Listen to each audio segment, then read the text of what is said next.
Krishnagiri KRP அணையிலிருந்து முதல் போக பாசனத்திற்காக திறக்கப்பட்ட தண்ணீரால் சுமார் 9,000 ஏக்கர் நிலம் பாசன வசதி பெறுகிறது. கூடுதல் தகவலை எமது செய்தியாளர் நாகராஜ் வழங்க கேட்கலாம். வணக்கம் நாகராஜ். தற்பொழுது கேஆர்பி அணைந்து தண்ணீர் திறக்கப்பட்டுள்ளது. எத்தனை நாட்களுக்கு திறக்கப்பட உள்ளது? கூடுதல் விவரங்கள். வணக்கம் ராம்குமார். தென்பெண்ணை ஆற்றின் குறுக்கே கிருஷ்ணகிரி அருகே கேஆர்பி அணை கட்டப்பட்டுள்ளது. 52 அடி உயரம் கொண்ட இந்த அணையிலிருந்து ஆண்டுதோறும் இருபோக பாசனத்திற்கு தண்ணீர் திறக்கப்பட்டு வருகிறது. அந்த வகையில் முதல் போக பாசனத்திற்கு தண்ணீர் திறக்க வேண்டும் என கேஆர்பி அணை பாசன விவசாயிகள் தமிழக முதலமைச்சருக்கு கோரிக்கை விடுத்திருந்தனர். விவசாயிகளின் கோரிக்கையை அடுத்து அணையில் இருந்து தண்ணீர் திறக்க முதலமைச்சர் உத்தரவிட்டார்.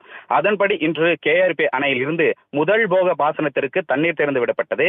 கிருஷ்ணகிரி மாவட்ட ஆட்சியர் திருமதி சரையு, கிருஷ்ணகிரி பாராளுமன்ற உறுப்பினர் கோபிநாத் ஆகியோர் தண்ணீரை திறந்து வைத்து மலர் தூவினர். அணையின் வலது மற்றும் இடதுபுற கால்வாய் மூலமாக இன்று முதல் வினாடிக்கு 151 கன அடி நீர் திறக்கப்பட்டுள்ளது. இதன் மூலம் கேஆர்பி அணையின் பாசன பகுதிகளான பெரியமுத்தூர், தலிஹள்ளி, சுண்டேகுப்பம், பெரியமுத்தூர், திம்மாபுரம், குண்டலவட்டி, காவேரிப்பட்டினம், மிட்டஹள்ளி, பாலேகுலி போன்ற 16 ஊராட்சிகளில் உள்ள சுமார் 9,000 ஏக்கர் நிலம் பாசன வசதியை பெறுகிறது. ராம்குமார்.